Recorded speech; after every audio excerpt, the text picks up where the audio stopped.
ନାକିଚି ପଞ୍ଚାୟତରେ ମନରେଗାରେ ବ୍ୟାପକ ଦୁର୍ନୀତି, ଜେସିବିରେ ରାସ୍ତା ନିର୍ମାଣ ତଦନ୍ତ କଲେ ଲୋକପାଳ।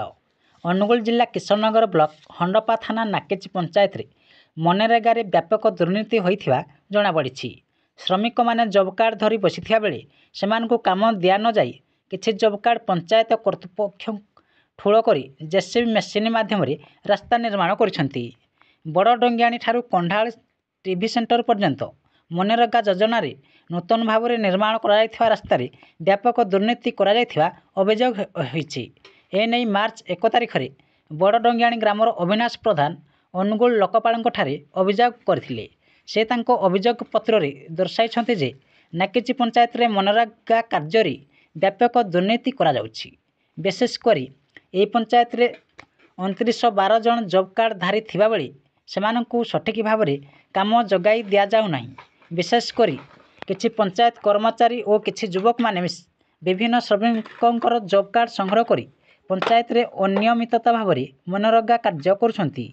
ବିଶେଷ କରି ଜାନୁଆରୀ 2024 ମାସରେ ଏହି ପଞ୍ଚାୟତର ବଡ଼ଡଙ୍ଗିଆଣି ଠାରୁ କଣ୍ଡାଳ ଟିଭି ସେଣ୍ଟର ପର୍ଯ୍ୟନ୍ତ ମନରେଗା ମାଧ୍ୟମରେ ଏକ ନୂତନ ରାସ୍ତା ନିର୍ମାଣ କରାଯାଇଥିଲା। ହେଲେ ଏହି ରାସ୍ତାରେ ଶ୍ରମିକ କାମ କରିବା ପରିବର୍ତ୍ତେ ଜେସିବି ମେସିନର ବ୍ୟବହାର କରାଯାଇଥିଲା। ତରବରିଆ ଦିନରାତି 15 ଦିନ ମଧ୍ୟରେ ରାସ୍ତା ନିର୍ମାଣ କରାଯାଇଥିଲା। 8 ଲକ୍ଷ ଟଙ୍କା ବ୍ୟୟରେ ଏହି ରାସ୍ତା ନିର୍ମାଣ କରାଯାଉଥିବା ବେଳେ ଫଳକ ନିର୍ମାଣ କରାଯାଇଥିବା ବେଳେ କାର୍ଯ୍ୟ ଆରମ୍ଭ ଓ ଶେଷ ତାରିଖ ମଧ୍ୟ ଉଲ୍ଲେଖ କରାଯାଇ ନାହିଁ। 15 ଦିନ ମଧ୍ୟରେ ଜେସିବି ମେସିନରେ ରାସ୍ତା ନିର୍ମାଣ କରାଯାଇ 8 ଲକ୍ଷ ଟଙ୍କା ମିଥ୍ୟା ବିଲ୍ କରାଯାଇ ଟଙ୍କାକୁ ହଡପ କରିବା ପାଇଁ ଯୋଜନା କରାଯାଇଥିବା ଅଭିଯୋଗ କରିଛନ୍ତି। ସେହିପରି ଅନେକ ଶ୍ରମିକଙ୍କୁ କିଛି ହାତଗୁଞ୍ଜା ଦେଇ ସେମାନଙ୍କର ଜବ୍ କାର୍ଡରେ କାମ କରାଯାଇଥିବା ଦର୍ଶାଇ ବିଲ୍ ଉଠାଣ କରାଯାଉଥିବା ଅଭିଯୋଗ କରାଯାଇଛି। ତୁରନ୍ତ ଘଟଣାକୁ ଭିଜିଲାନ୍ସ ମାଧ୍ୟମରେ ଲୋକପାଳ ତଦନ୍ତ କରିବା ପାଇଁ ସେ ଦାବି କରିଥିଲେ। ତାଙ୍କ ଅଭିଯୋଗ ପରେ ମଙ୍ଗଳବାର ଦିନ ଅନୁଗୁଳ ଲୋକପାଳ ବିଭୂତି ଭୂଷଣ ପଟ୍ଟନାୟକ ଘଟଣାସ୍ଥଳକୁ ଆସି ନିର୍ମାଣ ହୋଇଥିବା ରାସ୍ତା ସମ୍ପର୍କରେ ତଦନ୍ତ କରିଛନ୍ତି।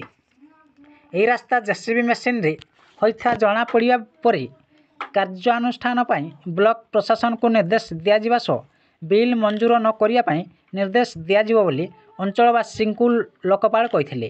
ଏହି ତଦନ୍ତ ସମୟରେ ସରପଞ୍ଚ ମନୋଜ ବାଘ, ୱାର୍ଡ ମେମ୍ବର ସଂଯୁକ୍ତା ପ୍ରଧାନ, ଅଭିଯୋଗକାରୀ ଅବିନାଶ ପ୍ରଧାନ, ପୂର୍ବତନ ଜିଲ୍ଲା ପରିଷଦ ସଦସ୍ୟ ବଂଶୀଧର ସେଠୀଙ୍କ ସମେତ ଗ୍ରାମବାସୀ ଉପସ୍ଥିତ ଥିଲେ।